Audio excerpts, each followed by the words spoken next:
Then I had flagged prior use exception. What exactly does prior use exception mean? Very few really understand this, and in fact, as far as I know, it has not really been applied yet.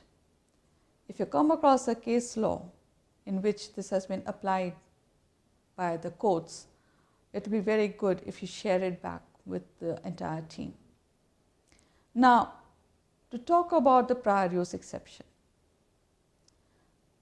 How does it sound when I say that if I have been using a patented product which is patented now, but I have been using it much more longer, much before it was even filed, even before it was patented, I have been using it for that time since then, and therefore I should be allowed to continue to use.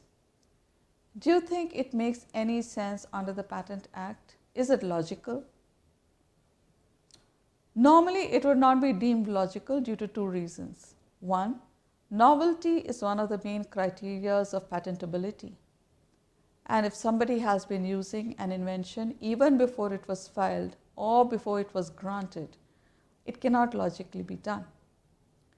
And second is to do with the fact that once a person has gotten a patent right granted to him by the patent office, then he is deemed to have the rights from the date it was first published in India. So, how does this work out?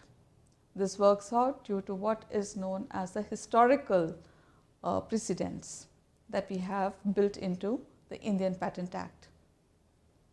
Many of you are aware that based on Justice Iyengar Committee report, when an newly independent India set about revamping its Patents Act, it came up with an act which said very clearly that only process patents will be granted for pharmaceuticals, medicines, chemicals, food. Product patents will not be granted. This was the law which is known as the 1970 Patents Act, which came into force in 1972. For almost 30 years, this is what happened and went on. But once we became members of the TRIPS agreement, the trade-related aspects of intellectual property rights agreement under the WTO, we had to, under Article 27, grant patents in all fields of technology, and we had to grant product as well as process patents. One of the provisions under the TRIPS agreement said that if it was a developing country, then they would get time to implement this provision. It also said that if you do not have a provision for granting product patents in all areas of technology, then you will get time. So this two time put together gave India, a developing country at that time, 10 years in which to implement the Article 27 of the TRIPS agreement. And this meant that there were transitional arrangements made. And transitional arrangements in this case were the mailbox applications. So for product patent applications for products were filed in India, and that was allowed under the 1999 amendments, and they were put into a mailbox to be opened only in the year 2005 for purposes of examination and grant of patent. So Section 11A(7) has certain provisos. In all, there are 3 provisos, and they are very interesting provisos. The proviso 1 states that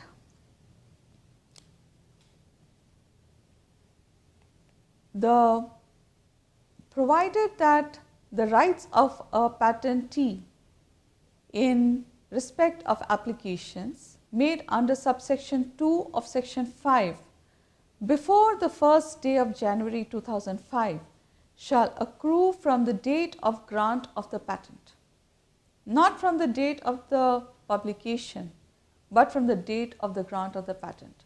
And section 5(2) relates to the very peculiar section that we had under the original Patents Act of 1970, which granted only process patents to drugs, pharmaceuticals, medicines and food and chemicals. The provision, the proviso to section 11A(7), the third proviso, is even more interesting. It says that provided also that after the patent is granted in respect of applications made under subsection 2 of section 5, the patent holder shall only be entitled to receive reasonable royalty from all such enterprises which have made significant investments and were producing and marketing the concerned product prior to the first day of January 2005, and which shall continue to manufacture the product covered by the patent on the date of grant of the patent, and no infringement proceedings shall be instituted against such enterprises. Very interesting.